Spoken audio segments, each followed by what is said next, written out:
The Thompsons were a typical American family. Mark, the father, was a corporate lawyer who worked long hours but always made time for his family. His work often involved high-stakes cases that kept him at the office late into the night, but he cherished the weekends spent with Jenny and Alex. Jenny, his wife, was a dedicated journalist for a prominent newspaper. She had a knack for uncovering stories that others missed, her investigative skills sharp and relentless. Despite her demanding job, she balanced her career and home life with remarkable grace, often working from home to be closer to her son. Their teenage son, Alex, was a high school senior with a passion for video games and robotics. Alex was not just a typical teenager. He was exceptionally bright and curious, often engrossed in his latest tech project. His room was a chaotic workshop filled with circuit boards, wires, and various gadgets he was always tinkering with. Alex was also part of the school's robotics team, where his innovative ideas often led to success in competitions. Despite his brilliance, he faced the usual teenage struggles, navigating friendships, schoolwork, and a budding relationship with his girlfriend, Emma. Their lives were a blend of busy work schedules, school events, and occasional family outings. Weekdays were a whirlwind of activity, with Mark heading to the office early and often returning late. Jenny juggled her journalism deadlines and household chores, always managing to keep everything in order. Alex's days were filled with school, robotics club meetings, and hours spent gaming with friends online. The family cherished their weekends, making a point to spend quality time together. They enjoyed simple pleasures like hiking in the nearby hills, having picnics in the park, or watching movies on their living room couch. Despite their hectic lives, the Thompsons were close-knit. Dinner time was sacred. They gathered around the table each evening, sharing stories about their day. These moments were filled with laughter, debates, and discussions about everything from global events to Alex's latest project. Jenny's journalistic insights and Mark's legal perspectives often led to lively conversations, while Alex's technological expertise added a unique flavor to their discussions. Their apartment, with its panoramic view of the Riverton skyline, was a warm and inviting space filled with the hum of city life and the comfort of family bonds. Recently, there had been a series of high-profile burglaries in Riverton. Wealthy families were targeted, their homes invaded by a group of masked intruders who left no trace. These burglaries occurred in well-secured neighborhoods, making residents question the effectiveness of their security system.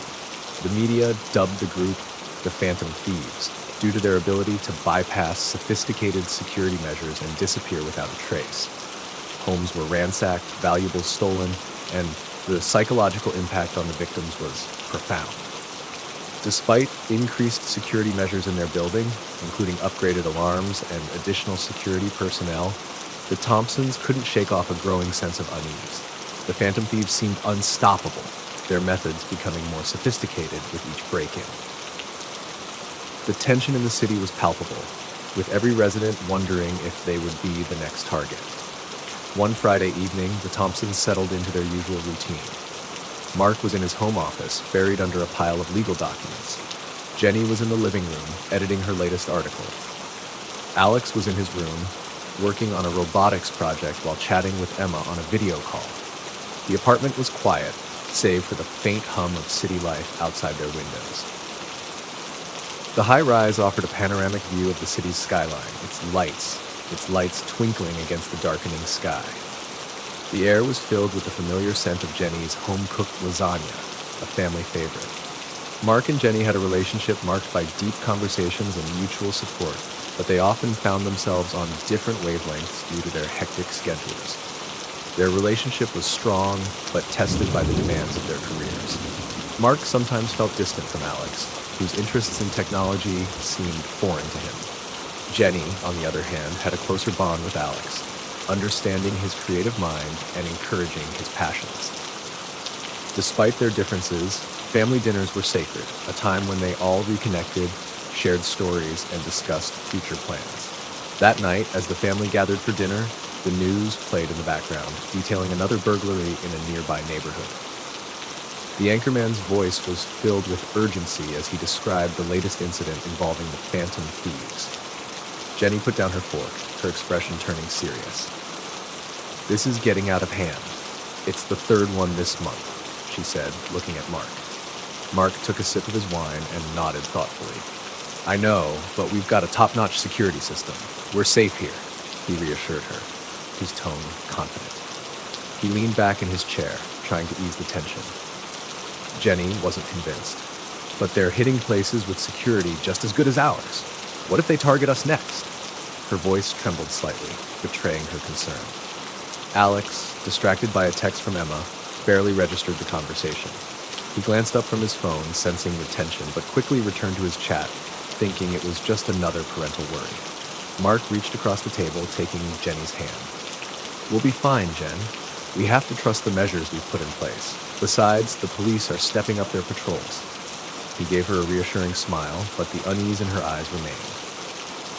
The unsettling feeling lingered in the air, unspoken but palpable. The family tried to focus on their dinner, but the shadow of the recent burglaries hung over them, casting a pall on their usual evening routine. The following week was uneventful, and the Thompsons resumed their busy schedules. Mark found himself buried in a high-stakes case that required late nights at the office. One evening, Mark had to stay late at the office, leaving Jenny and Alex alone in the apartment. Jenny was preparing dinner, meticulously chopping vegetables and stirring a simmering pot of soup. Alex was in his room, working on his project, surrounded by circuit boards and wires, completely engrossed in his latest invention. The apartment buzzed with the soft sounds of their respective activities, a false sense of normalcy enveloping them. Jenny glanced out the window and noticed a black van parked across the street. It seemed out of place in their upscale neighborhood. She brushed off her unease, attributing it to the recent news reports, but couldn't shake off the feeling that they were being watched. As Jenny set the table for dinner, she heard a faint clicking sound coming from the front door. Her heart skipped a beat. She quietly moved to the door, peeking through the peephole, but saw nothing. She called out to Alex, who joined her in the hallway, his curiosity piqued. The clicking sound stopped, and the evening continued as usual. They sat down for dinner, discussing their day. Jenny tried to ignore her nagging worries, focusing instead on Alex's excitement about his upcoming robotics competition. Later that night, Jenny worked on her laptop while Alex played a game in his room. The apartment was quiet. The only sounds were the occasional sirens from the street below and the soft hum of the refrigerator. Jenny felt herself relaxing, almost convincing herself that she had imagined the earlier noise. As Jenny got up to get a glass of water, she glanced out the window and froze. She saw two figures in dark clothing standing near the entrance of their building, looking up directly at their apartment. Her heart raced as she quickly pulled the curtain shut. The figures were motionless, their faces obscured by shadows, and a chill ran down her spine. She felt a surge of panic, realizing that these weren't just random passersby. They were watching her home with intent. Jenny backed away from the window, her mind racing. Should she call the police? Would they think she was overreacting? She decided to text Mark instead, her fingers trembling as she typed out a message. There are two people outside our building. They're staring up at our apartment. I'm scared. She hit send and waited for his response, her breath coming in shallow gasps. Every second felt like an eternity. Alex, noticing her distress, came into the living room. Mom, what's wrong? He asked, his voice tinged with concern. Jenny forced a smile, trying to mask her fear. It's nothing, sweetie. Just some people outside. I'm sure it's nothing. But even as she said it, she couldn't shake the feeling that something was very wrong. The sense of being watched was almost tangible, and she couldn't even ignore the gnawing fear that they might be the next target. As Jenny checked the locks, the door suddenly swung open, hitting her in the face and knocking her to the ground. Masked intruders stormed in, guns drawn. The world around her seemed to slow down as she struggled to comprehend what was happening. Alex, hearing the commotion, rushed out of his room, only to be grabbed by one of the men. His shout of alarm was cut short as he was roughly shoved against the wall. Jenny, dazed and terrified, watched helplessly as the intruders bound her hands and feet with duct tape. The roughness of their movements left her bruised and scared. They demanded money and valuables, threatening to hurt Alex if she didn't comply. Her heart raced, and her mind spun with fear and desperation. Each yank on her limbs felt like an eternity, the duct tape cutting into her skin with a painful sting. She looked up at Alex, who was being held tightly by one of the intruders, a gun pointed at his head. The sight of her son in such a vulnerable position made her heart ache with a mix of terror and helplessness. "Please, don't hurt him," Jenny begged, her voice cracking. "Take whatever you want, just don't hurt my son." Her pleas seemed to fall on deaf ears as the intruders continued their search, upending drawers and smashing valuables in their haste. Jenny's mind raced with thoughts of survival and escape. She remembered the safe in Mark's office and directed the intruders there, hoping they would be satisfied with the contents and leave them in peace. The leader of the group, a tall man with a scar across his cheek, seemed to consider her words, his eyes narrowing behind the mask.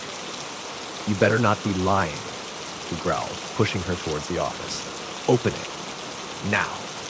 His voice was cold and menacing, sending shivers down Jenny's spine. As she fumbled with the combination, her hands shaking uncontrollably, she prayed silently for Mark's safe return and the police's swift arrival. The weight of the moment pressed down on her, the lives of her family hanging in the balance with every second that passed. Just as the intruders were about to open the safe, the sound of Mark's key in the front door startled them. Mark entered, immediately sensing the danger. Without hesitation, he lunged at the nearest intruder, creating a chaotic struggle.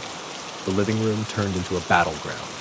Mark's adrenaline-fueled strength took the intruders by surprise, but they quickly overpowered him, throwing him to the ground. Jenny screamed, trying to free herself, while Alex's captor tightened his grip on the boy. One intruder, frustrated by the unexpected complication, struck Mark with the butt of his gun, rendering him unconscious. Jenny watched in horror as her husband crumpled to the floor. Another intruder pointed his gun at Alex, threatening to shoot if Jenny didn't unlock the safe immediately. The tension reached its peak, the room filled with the family's terrified breaths and the intruders' angry shouts. The threat felt palpable, like a dark cloud hovering over them, ready to unleash a storm of violence. The intruders grabbed the cash and valuables from the safe and fled, leaving the family traumatized but physically unharmed. Jenny crawled to Mark's side, sobbing in relief when she found he was still breathing. Alex, trembling, untied his mother before collapsing into her arms.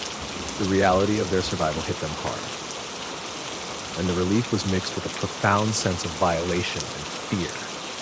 In the aftermath, the Thompsons struggled with guilt and fear.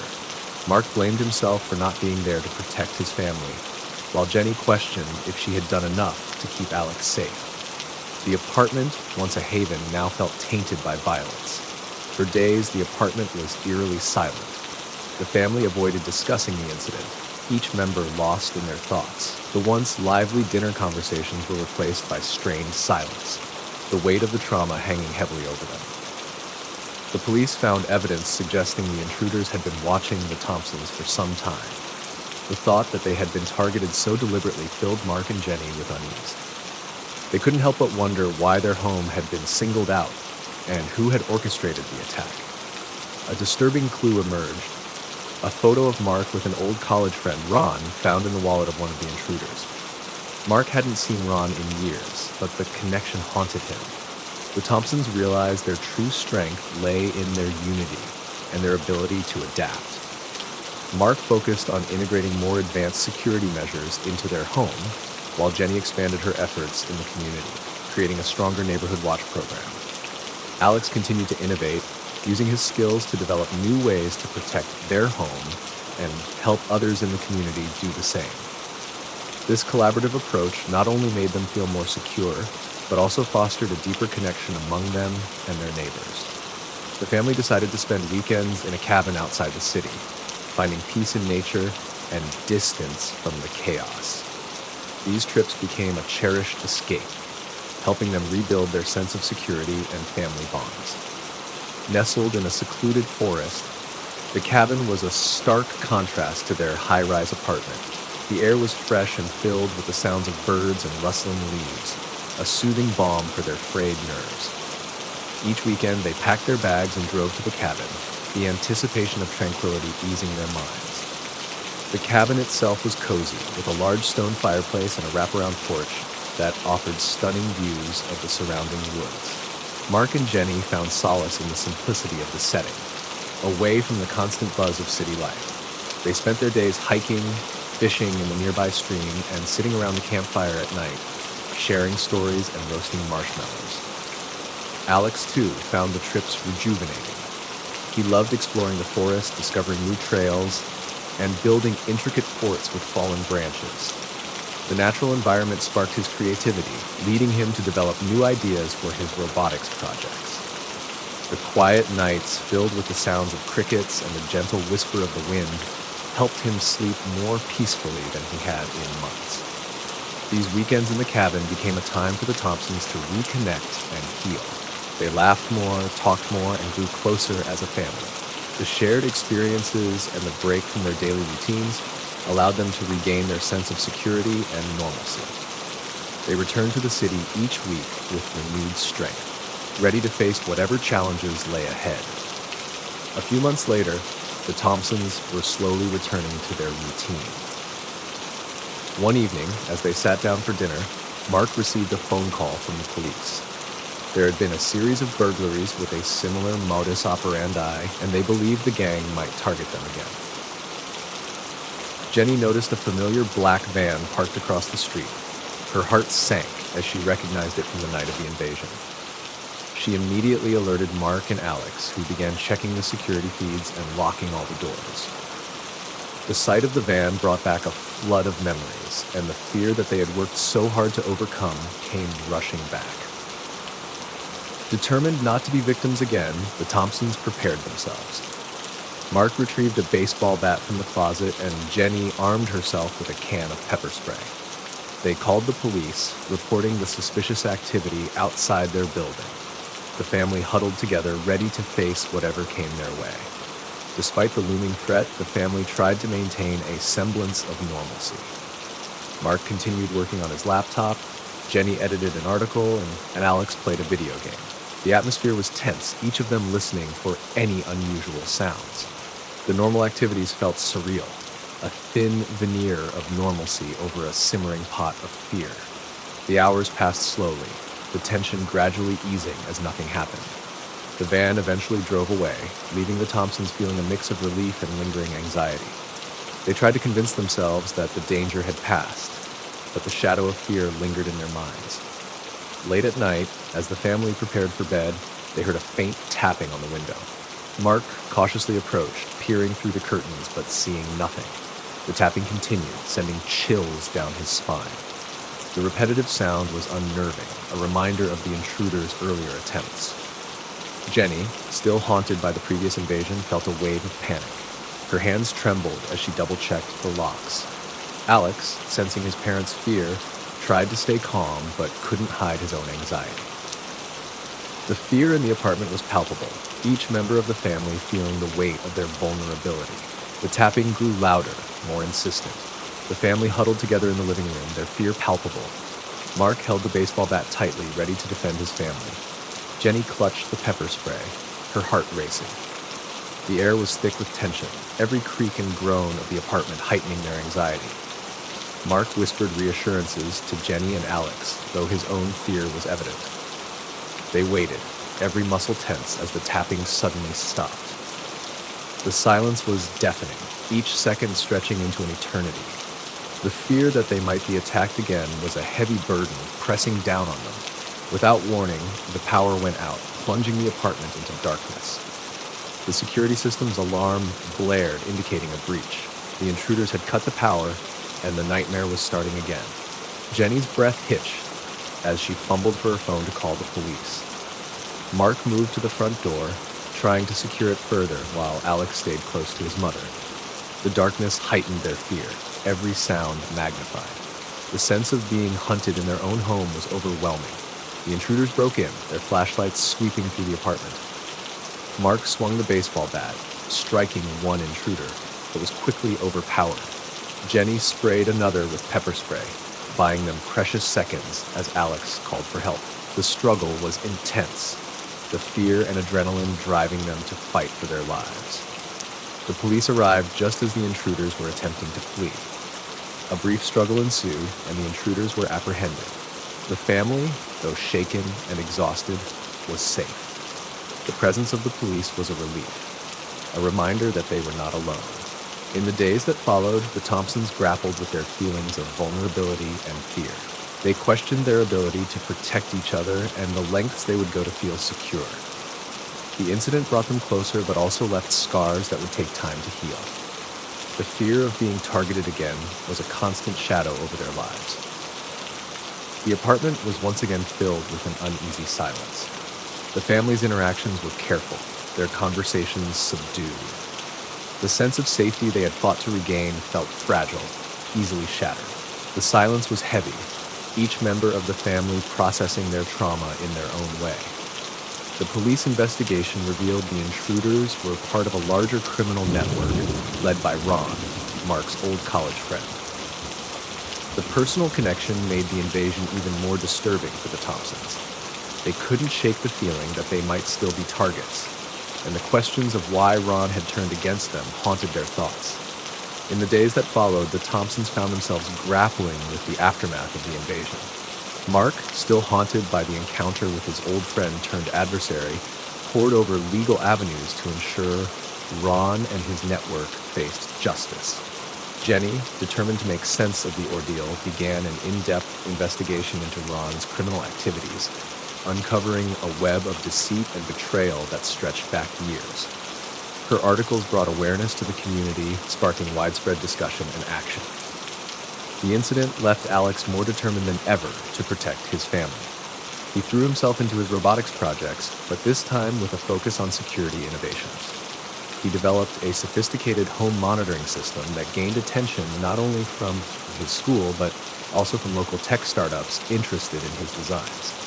This recognition boosted his confidence and gave him a sense of purpose. Realizing they needed to rebuild their sense of safety and trust, the Thompsons sought therapy as a family. The sessions were challenging but healing, providing a space to express their fears and frustrations. They learned coping strategies and ways to support each other better. This emotional work strengthened their bond and helped them process the trauma. To distance themselves from the stress and memories of the invasion, the family decided to take a sabbatical. They rented a house by the ocean for 6 months, a complete change of scenery from their urban life. The ocean's rhythmic waves and the salty air provided a therapeutic backdrop for their recovery. They engaged in simple, grounding activities, morning jogs on the beach, collecting seashells, and watching sunsets together. Alex found inspiration in nature, incorporating elements of his surroundings into his robotics work. He built a series of eco-friendly devices designed to harness the power of the sea breeze and sunlight. These inventions caught the attention of environmental groups and tech enthusiasts alike, paving the way for his future career. Jenny used this time to write a book about their experience and the broader implications of trust and betrayal. Her manuscript, a blend of investigative journalism and personal memoir, drew interest from publishers and sparked a new professional journey for her. Mark, meanwhile, focused on pro bono work, helping other families affected by crime and supporting community initiatives to improve public safety. Returning home after their sabbatical, the Thompsons felt rejuvenated and ready to face the world. They invested in a state-of-the-art security system, combining Alex's innovations with professional-grade equipment. Their home became a model for neighborhood safety, attracting media attention and inspiring other families to take similar measures. The family continued to be active in their community, organizing workshops on home security and personal safety. Alex's inventions were showcased at local tech fairs, earning him a scholarship and solidifying his reputation as a young innovator. Jenny's book was published to critical acclaim, cementing her role as a leading voice on issues of crime and community resilience. Ultimately, the Thompsons transformed their traumatic experience into a catalyst for change. The fear that once dominated their lives was replaced by a proactive and empowered approach to their safety and well-being. They knew they could never be entirely free from danger, but they had the tools and the strength to face whatever came their way, together as a united family.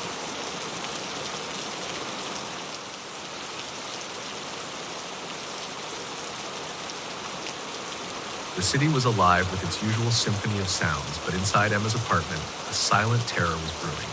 She was oblivious to the lurking danger. lost in the tranquility of her evening routine. Emma, a young woman in her mid-20s, worked as a graphic designer at a trendy agency downtown. Her apartment, a small but stylish haven, was her escape from the fast-paced city life. Her evenings were typically spent working on personal projects, binge-watching her favorite shows, or chatting with friends. Emma had a striking presence with her short, fiery red hair and vibrant personality. Despite living alone in the city, she was confident and self-sufficient. She thrived on the city's energy, drawing inspiration from its chaos for her creative work. Recently, the news had been rife with reports of coordinated break-ins in Emma's neighborhood. Groups of masked intruders were targeting apartments, often with violence. Despite the reports, Emma felt a false sense of security due to the building's modern security systems. On this particular evening, Emma had just finished a video call with her friend Jenna. She made herself a cup of tea and settled on her couch, the glow of her laptop illuminating the dimly lit room. The city's hustle and bustle outside her window was a comforting constant. As Emma ended the call, she noticed a brief flicker on the building's security camera feed displayed on her phone. She dismissed it as a technical glitch, not realizing it was the first sign of the impending nightmare. Just after midnight, Emma was jolted from her thoughts by a loud crash. Glass shattered, and she froze. The sounds were foreign, aggressive, slicing through the night's calm. Her phone, which should have alerted her to any security breach, was eerily silent. Emma felt a cold dread settle in her stomach. She grabbed a flashlight and moved cautiously towards the source of the noise. The living room window was shattered and cold air rushed in.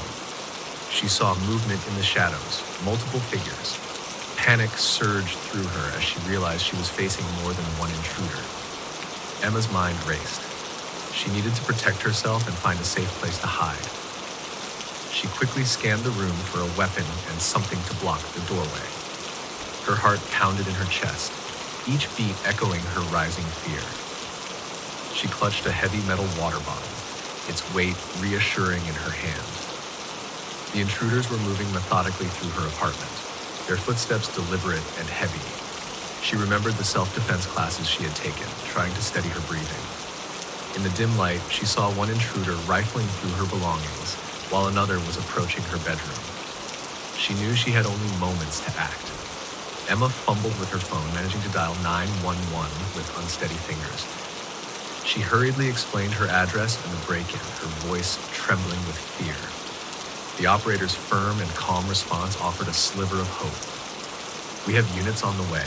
Stay as quiet as you can." She could hear the intruders talking in low, urgent voices. They were looking for something, tearing her home apart in the process. Her mind raced with questions. Why her apartment? What did they want? The intruders were now at her bedroom door. Emma, hidden in her closet, tightened her grip on the water bottle, ready to defend herself. She felt a mix of terror and determination. She wouldn't go down without a fight. The closet door was flung open. Emma swung the water bottle with all her might, striking one of the intruders. He staggered back, cursing in pain. The others lunged at her, and a violent struggle ensued. Emma's heart raced as she fought back, using every ounce of strength she had. The intruders were stronger, but her adrenaline-fueled resistance caught them off guard. She screamed, hoping to alert neighbors or passers-by. Just as one intruder pinned her down, the sound of sirens filled the air.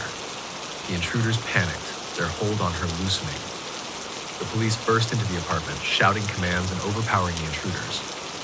Emma was left trembling, her body bruised and battered. The police reassured her that she was safe now, but the terror lingered. She replayed the events over and over, haunted by the violence and the close call. She questioned if she could ever feel safe in her apartment again. Had she done the right thing? Could she have avoided the confrontation? These questions plagued her, alongside the trauma of the night. As the apartment fell silent once more, Emma sat in the ruins of her home, hugging her knees. The ordeal was over, but the fear and uncertainty remained. The familiar space now felt alien, filled with the echoes of terror. The police found evidence suggesting the intruders had targeted several apartments in her building, but the exact reasons remained unclear. Emma's thoughts lingered on the unanswered questions, wondering if there was something specific they sought. In the days that followed, Emma immersed herself in self-defense classes, determined to never feel that helpless again. She also upgraded her apartment's security system, adding additional locks and motion sensors. The experience ignited a new sense of vigilance and preparedness in her. Emma decided to spend a few nights at a hotel to distance herself from the scene of the attack. She needed time to clear her mind and regain her sense of safety.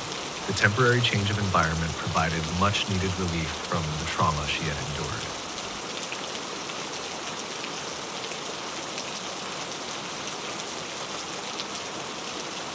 It was a night like any other in the quiet suburbs. Jane had just settled into her cozy living room, the soft glow of the fireplace casting dancing shadows on the walls. Little did she know tonight would change her life forever, as an unseen threat lurked in the shadows, waiting to shatter her sense of security. Jane was a single mother, working late hours to provide for her 10-year-old son, Tim. Their home was their sanctuary, a place where they could escape the pressures of the outside world. Jane's routine was the same every night. Finish work, pick up Tim from his after-school club, have dinner, and then unwind with a good book. It was a simple, comforting ritual, one that gave Jane a semblance of control in her hectic life. Jane, with her long brown hair and warm smile, was the epitome of resilience. She had a quiet strength about her, the kind that comes from facing life's challenges head-on. Tim, with his curious eyes and boundless energy, was her world. He loved football, video games, and his pet hamster, Mr. Whiskers. Their bond was unbreakable, a silent promise that they would always protect each other. The neighborhood had been plagued by a series of burglaries over the past few months. Despite this, Jane felt relatively safe. Their home had never been targeted, and she had installed a state-of-the-art security system just to be sure. Friends and neighbors had become increasingly anxious, sharing stories of suspicious figures and strange noises at night. That evening, as the wind howled outside, Jane tucked Tim into bed and read him his favorite story about brave knights and dragons. She kissed him goodnight, reassuring him that he was safe and loved. Downstairs, she locked all the doors and windows, double-checking the security system before curling up on the sofa with a cup of tea and a mystery novel. The weight of her past lingered in the back of her mind. Tim's father had been in prison for violence for years, and they hadn't heard from him since. The memories of those dark days haunted Jane, but she remained determined to build a better life for her and Tim. Jane's best friend, Sarah, often called her to chat about those days' events. Tonight was no different. As they spoke, Jane felt a strange unease but brushed it off as paranoia. Sarah had been her rock through tough times, always ready with a kind word or a joke to lighten the mood. Their friendship was a lifeline, a connection that grounded Jane in moments of doubt. As Jane hung up the phone, she noticed the front door's security light flicker. She dismissed it, blaming the wind. But something gnawed at her, a feeling she couldn't shake. It was as if the house itself was trying to warn her, whispering secrets through the creaks and groans of its wooden frame. Around midnight, Jane was awoken by a soft creaking sound. She sat up, heart pounding, straining to hear over the beating of her own heart. The house was still, the only sound the rustling of leaves outside and the distant hum of traffic.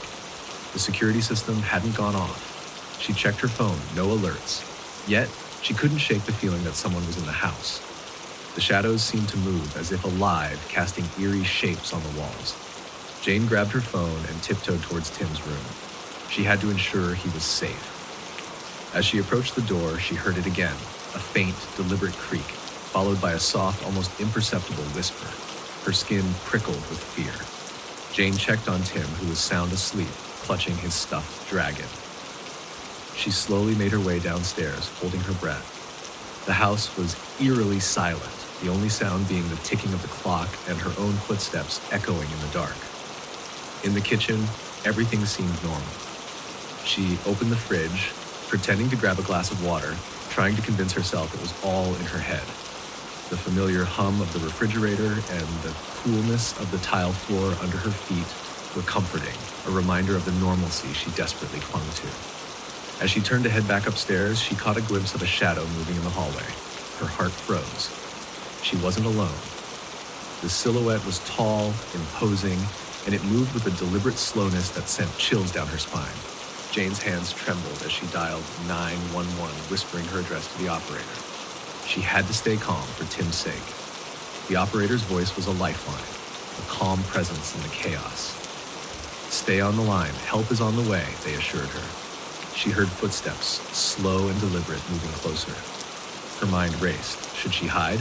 Confront them? Her only thought was protecting her son.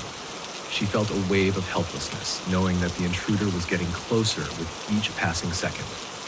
The intruder was now at the bottom of the stairs. Jane grabbed a kitchen knife, feeling the cold metal against her skin. She would do anything to keep Tim safe. Her grip tightened on the handle, her knuckles white with fear and determination. The intruder lunged towards her. Jane's instincts kicked in, and she swung the knife, catching the intruder off guard.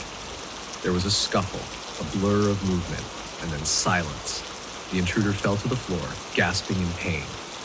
Jane's breaths were ragged, her heart pounding. The intruder lay on the floor, motionless. She backed away, hands shaking, unable to comprehend what had just happened. Her entire body trembled with adrenaline and shock. The police arrived moments later, flooding the house with blue and red lights. Jane clutched Tim tightly as they escorted the intruder away, his face a mask of rage and desperation.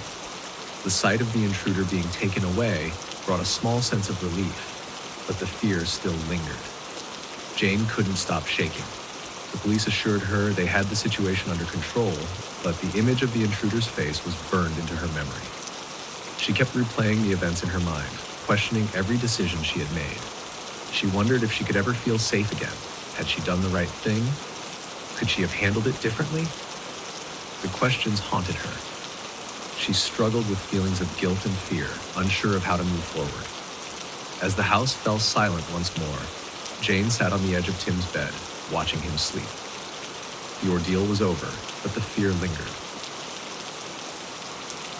The quiet of the house was now a stark contrast to the chaos of the night, and it left Jane feeling empty and exhausted. Who was the intruder? Why had they chosen her home?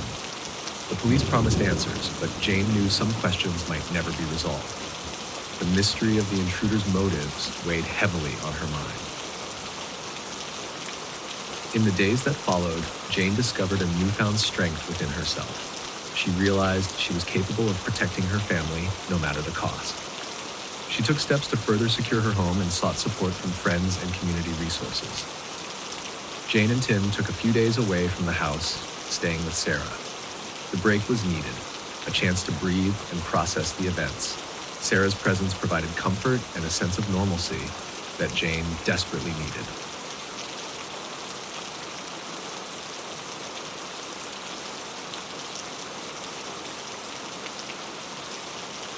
In the peaceful village of Maplewood, the Johnson family had settled into their comfortable home, unaware that their sense of security was about to be shattered. The Johnsons were an ordinary family. Tom, the father, worked as an IT manager, while his wife, Lisa, was a stay-at-home mom who freelanced as a graphic designer. They had 2 children, 10-year-old Emily, who loved drawing, and 8-year-old Jack, who was obsessed with dinosaurs. Their lives were filled with school runs, homework, and weekend barbecues. Tom was a tall man with a kind face and a calming presence. Lisa, with her warm smile and artistic flair, brought a creative touch to their home. Emily was quiet and thoughtful, often lost in her sketches, while Jack was energetic and curious, always asking questions about the world around him. The neighborhood had recently seen a rise in burglaries. Despite the increased police patrols, there was an underlying tension among the residents. The Johnsons, however, felt relatively safe, trusting in their security system and the close-knit community. One chilly autumn evening, after the kids were tucked into bed and the house had settled into a peaceful silence, Tom and Lisa sat in the living room. Tom was reading a book, and Lisa was working on a design project. The gentle hum of the television in the background added to the tranquility of the night. Tom and Lisa had a strong, supportive relationship. They often discussed their days over a cup of tea, finding comfort in each other's company. The kids adored their parents, and the family spent weekends exploring parks, visiting museums, and enjoying movie nights. As Lisa worked on her laptop, she noticed a notification about a nearby break-in on the neighborhood app. She showed it to Tom, who reassured her that their security system would keep them safe. Yet, a sense of unease lingered. In the dead of night, Tom awoke to a strange metallic clanging from downstairs. Disoriented, he glanced at the clock. It was just past midnight. A cold dread washed over him as he heard muffled voices. Lisa stirred beside him, her eyes wide with confusion. Tom motioned for Lisa to stay quiet. He grabbed his phone and crept towards the bedroom door. The eerie blue light of the security system indicated that the front door was open. The unusual sound of metal scraping against the floor sent chills down his spine. As Tom carefully descended the stairs, he saw the front door slightly ajar. Shadows danced on the walls, moving stealthily through the house. He quickly dialed 911, whispering their address and the situation to the operator. The operator's calm voice was a lifeline in the chaos. "Stay hidden. Help is on the way," they reassured him. Tom and Lisa gathered the children in their bedroom, barricading the door with a dresser. They whispered comforting words to Emily and Jack, trying to mask their own terror. The kids clung to their parents, eyes wide with fear. In the dim light, Tom and Lisa listened intently for any sounds of the intruders. The minutes felt like hours as they waited for the police to arrive. Tom's mind raced with worst-case scenarios, but he kept a brave face for his family. Just as Tom thought the intruders had left, he heard footsteps approaching the bedroom door. His grip tightened on the baseball bat, ready to defend his family at all costs. Lisa hugged the kids closer, whispering reassurances. The door handle rattled violently, and a harsh voice barked orders from the other side. Tom's heart pounded in his chest, each beat louder than the last. He knew he had to act fast. He positioned himself firmly in front of the door, gripping the baseball bat so tightly his knuckles turned white. Lisa's eyes met his, filled with fear but also trust. He had to protect them. The handle twisted and turned, the door creaking under the force. The intruder's voice grew more aggressive, threatening to break down the door if they didn't comply. Tom's mind raced through possible scenarios. Should he confront the intruder directly? Could he hold the door long enough for the police to arrive? He braced himself as the door began to splinter under the pressure. The sound of wood cracking filled the room, mingling with the frightened gasps of his children.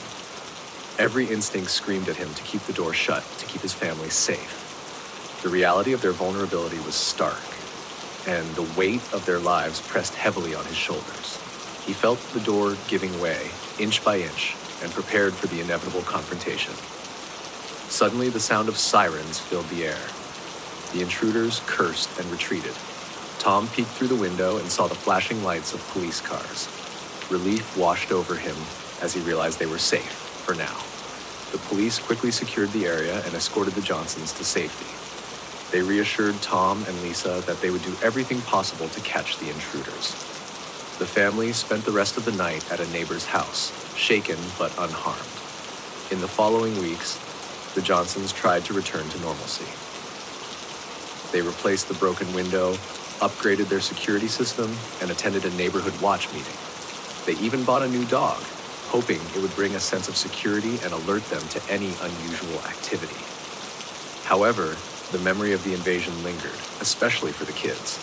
The once cheerful home now felt tense, shadows of fear lurking in every corner. Lisa noticed the changes in her children and took steps to comfort them. She redecorated their rooms, making them feel fresh and new, and started a family game night to bring some joy back into their evenings. Tom, on the other hand, found solace in physical activities, working out his stress in the gym and taking long walks with the new dog. Emily had nightmares and refused to sleep alone, often waking up screaming, drenched in sweat. The vivid images of masked men haunted her dreams. She began drawing dark, terrifying images, a stark contrast to her usual cheerful artwork. Jack became jumpy at sudden noises, his once curious nature now overshadowed by anxiety. He clung to his parents more than ever, his eyes darting nervously around the room whenever he heard a creak or a thud. Tom and Lisa struggled with their own fears, but focused on supporting their children. Lisa often found herself staring out the window, jumping at the slightest sound, while Tom spent countless nights checking and rechecking the security system. They knew it would take time to heal, and they worked together to create a safe and loving environment, reassuring their children that they were protected. Months passed, and the family began to feel secure again. The new routines, the strengthened bonds, and the enhanced security measures slowly started to restore their confidence. One evening, as they sat down for dinner, a loud bang echoed through the house.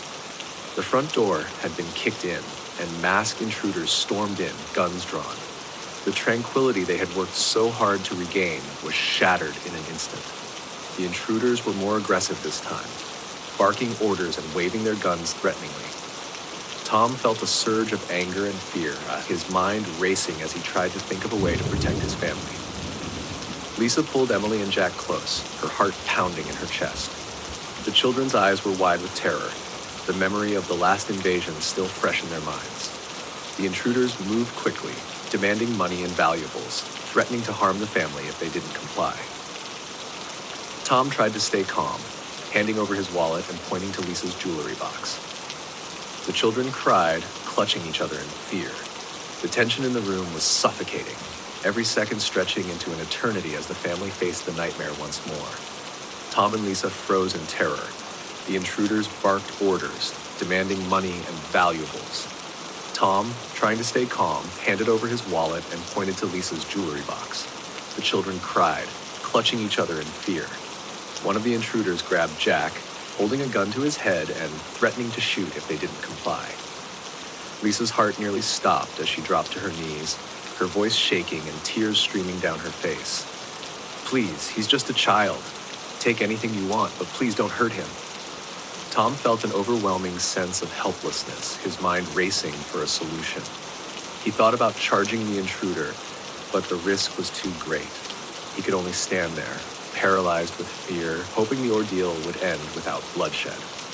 The intruder's grip on Jack tightened, and Jack whimpered, his eyes wide with terror. Lisa's pleas grew more desperate, her voice breaking as she begged for mercy. Tom's thoughts darted between anger and despair, his every instinct screaming to protect his son, yet knowing any wrong move could be fatal. The tension in the room was suffocating.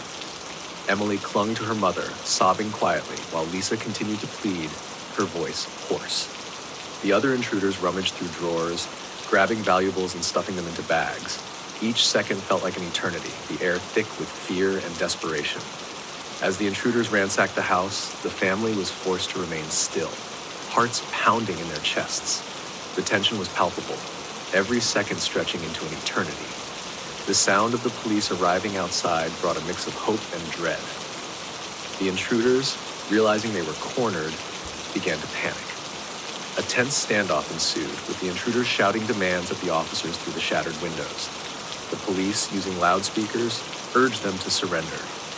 The standoff felt like it lasted forever, but eventually, seeing no way out, the intruders threw down their weapons and surrendered. The Johnsons were left shaken, their home in disarray, but they were unharmed. The relief was overwhelming, yet the fear and trauma of the night lingered in their minds. Tom held Jack tightly, tears of relief streaming down his face. Lisa collapsed onto the floor, exhausted and emotionally drained. The police moved in, securing the intruders and checking on the family. The officers offered words of comfort, but the shock of the experience was evident in the Johnsons' haunted eyes. Their home, once a sanctuary, now felt violated, the remnants of the invasion a stark reminder of their vulnerability. The police found evidence suggesting the intruders had been watching the Johnsons for some time.